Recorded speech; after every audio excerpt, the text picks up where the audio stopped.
इस्तीफा देते समय उन्होंने एक बड़ी गंभीर बात कही कि मुझे उत्तराखंड के लोगों ने इसलिए स्वीकार नहीं किया क्योंकि मेरे नाम के पीछे अग्रवाल है। ये लड़ाई प्रेमचंद अग्रवाल जी के इस्तीफे तक ही सीमित नहीं होगी। आपसे गलती हुई और आपने आज इस्तीफा दे दिया। निश्चित रूप से मुझे लगता है कि ये पहाड़ के स्वाभिमान की जीत है। तो ये सत्ता का अहंकार था उन शब्दों के रूप में, उससे सारा उत्तराखंड आहत था। प्रेमचंद अग्रवाल जी, आप कैसे भूल गए कि आपको कई बार विधायक यहीं की जनता ने चुन के भेजा? उत्तराखंड के सम्मान की रक्षा के लिए जो शौर्य लोगों ने सामने आकर दिखाया, उस शौर्य के सामने आज भारतीय जनता पार्टी को घुटने टेकने पड़े। ये तो हमारा सीधा साधा और भोला भाला उत्तराखंड है जो सब कुछ सर माथे ले लेता है और सब कुछ सहन कर लेता है। ये लड़ाई प्रेमचंद अग्रवाल जी के इस्तीफे तक ही सीमित नहीं होगी। ये लड़ाई आगे भी बढ़ेगी तब तक जब तक कि मुख्यमंत्री धामी जी ने इस बात के लिए उत्तराखंड के लोगों से क्षमा नहीं मांगी कि उन्होंने प्रेमचंद अग्रवाल जी को ऐसे कृत्य पर क्यों उनका संरक्षण किया। जब तक रितु खनूड़ी जी ने इस बात के लिए माफी नहीं मांगी सरेआम कि उन्होंने विधानसभा में प्रेमचंद अग्रवाल जी का संरक्षण क्यों किया, तब तक ये लड़ाई रुकेगी नहीं। और जब तक भारतीय जनता पार्टी के अध्यक्ष महेंद्र भट्ट जी ने इस बात के लिए माफी नहीं मांगी कि उन्होंने उत्तराखंड की जनता को क्यों धमकाया इस प्रकरण में, तब तक ये लड़ाई रुकेगी नहीं।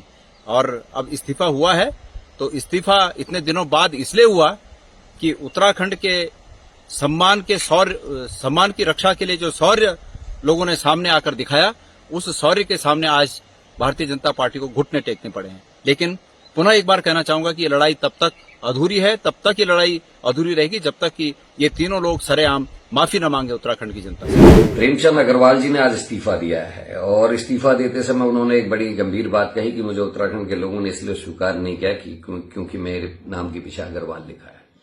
प्रेमचंद अग्रवाल जी, आप कैसे भूल गए कि आपको कई बार विधायक यहीं की जनता ने चुन के भेजा? आप ये कैसे भूल गए कि आपको विधानसभा का अध्यक्ष बनने का मौका भी यहीं की जनता के आशीर्वाद से मिला? और ये आप कैसे भूल गए कि आप पिछले 3 साल से कैबिनेट मंत्री के पद पे हैं, ये भी यहीं की जनता का आशीर्वाद था। आपने गलत बात कही और उसका नतीजा ये हुआ कि पूरे उत्तराखंड में आग लग गई और उत्तराखंड के लोग नाराज हो गए, सड़कों पर उतर गए। आपके पार्टी के अध्यक्ष ने एक और भद्दा बयान दे दिया, उन्होंने कह दिया सड़क छाप लोग जो है आंदोलन कर रहे हैं।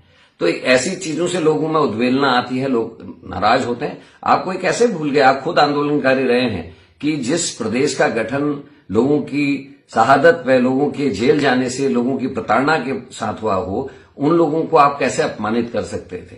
आज आपने इस्तीफा दिया है, प्रायश्चित किया है, मैं आपको धन्यवाद देता हूं और मुख्यमंत्री से अपील करूंगा कि जल्दी से जल्दी इस इस्तीफे को स्वीकार करें और साथ में महेंद्र भट्ट जी को भी हिदायत दें कि वो इस तरीके की भाषा शब्दावली का प्रयोग ना करें ताकि उत्तराखंड के लोग उद्वेलित ना हो।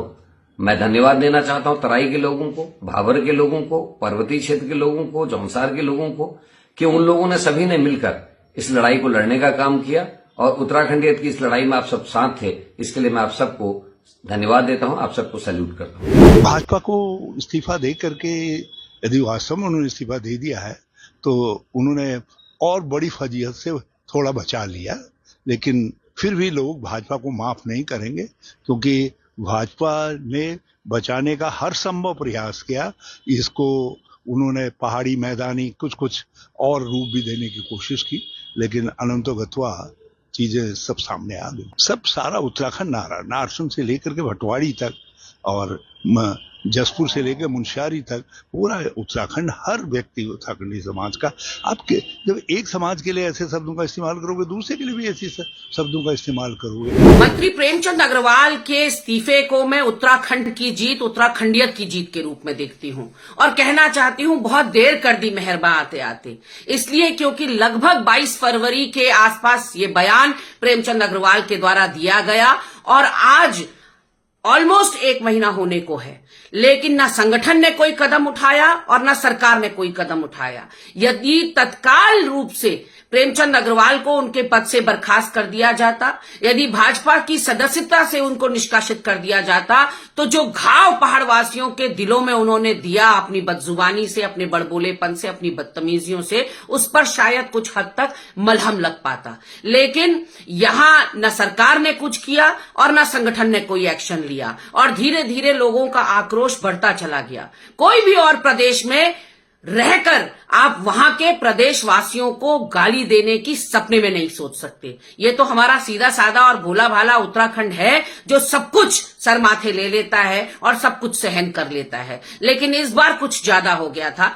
कुछ भी एक्सक्यूजेस प्रेमचंद अग्रवाल जी दे दें कि उनका क्या योगदान, क्या बलिदान उत्तराखंड के लिए रहा है, वो सब एक तरफ है। लेकिन जो आपने विधानसभा के अंदर पहाड़वासियों को गाली दी, वो कतई नाकाबिले बर्दाश्त थी और वो माफी योग्य थी भी नहीं। आपसे गलती हुई और आपने आज इस्तीफा दे दिया। निश्चित रूप से मुझे लगता है कि ये पहाड़ के स्वाभिमान की जीत है। और आपके बड़बोलेपन के बाद जिस तरह से महेंद्र भट्ट का बयान आता है, फिर सुबोध उनियाल का बयान आता है, रितु खंडूरी जी के एक स्पीकर के रूप में जो क्रियाकलाप हैं वो सामने आते हैं पटल पर, तो कहीं ना कहीं जो पहाड़वासियों का गुस्सा था वो लगातार बढ़ते चला जा रहा था। चलिए 20-25 दिन बाद ही सही, लेकिन आपने इस्तीफा देकर एक सही कदम उठाया, क्योंकि उत्तराखंड जैसे शांति प्रिय प्रदेश में, 4 धामों के प्रदेश में, तपोभूमि, वीरों की भूमि में गालीबाजों की कहीं कोई जगह नहीं होनी।